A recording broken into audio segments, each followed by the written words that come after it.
My name is Emily Bickel. I work at the Aveda Institute of Des Moines.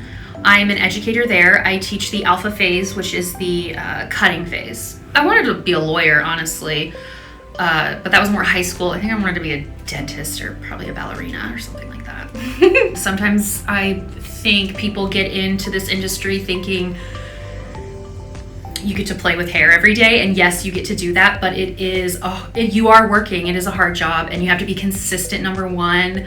You have to love people, and I think I got really lucky with liking hair behind that, but loving people, loving interactions, that's what you have to be successful in this industry. I have curly hair, and growing up in the early 2000s, it was pin straight hair, Britney Spears, Christina Aguilera.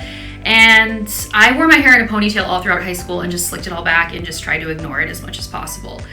And it wasn't until I got a little bit older and more confident that I was like, I want to learn how to wear my hair and style my hair. And it was actually, I think I was getting my senior pictures taken, went to an Aveda salon, and this girl did my hair, and she had beautiful curly hair, and she was talking me through it, and I just kind of fell in love with the products because my mom had like cut my hair up like all growing up. I think that was like honestly my first professional haircut when I was like 18, and it had a huge impact on me, honestly. It was always just kind of on the back burner, like something like, oh, if all else fails, I'll go to beauty school, and people were like, no, you can't do that, or you won't make any money doing that, you'll be miserable, or just I think just maybe small town minded perhaps, or stereotyping of like what a hairdresser looks like and sounds like, gossipy, all those things.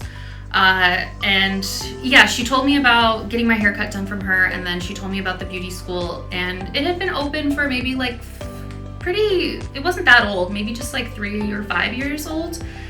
And so I took a tour of it, and I was like, wow, this facility is beautiful. It's hard from the beginning. You still have to put a lot of work, and you just don't have the experience, and that just takes time. I started working at like a fast cut place just for like the repetition and the experience of cutting efficiently and doing it over and over and over again. I think that's how you build those skills. Yeah, fell in love with the clippers and the trimmers, and went to an upscale place and worked there a little bit, and then I felt like I could go off on my own. And so I still work behind the chair. I still have clientele that I love and feel so fortunate to have, and make my own schedule. I know how lucky I am. I remember being in school and looking at my educators and being like, I could do that. I can do that. And my sister's a school teacher, and so I always felt that, yeah. And so I remember like training and being like, I need to not only know how to do this, but how to verbalize it. And so this last year, just being able to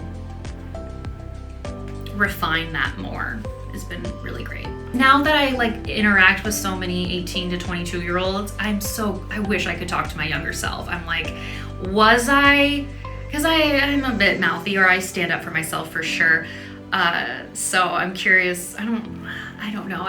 When they roll their eyes at me, I always kind of feel like, well, I have that coming. I was definitely an eye roller, so I don't take that personally. I love the small interactions. I think they actually have a lot more value when you widen the lens out of what's important. But yeah, it takes nothing to be kind. Like a candle, when you are lighting a candle with another candle, the flame gets larger, which you interpret as when you're giving, you're not losing, you're not without, you're actually getting larger. And so I think I try to have my interactions of that.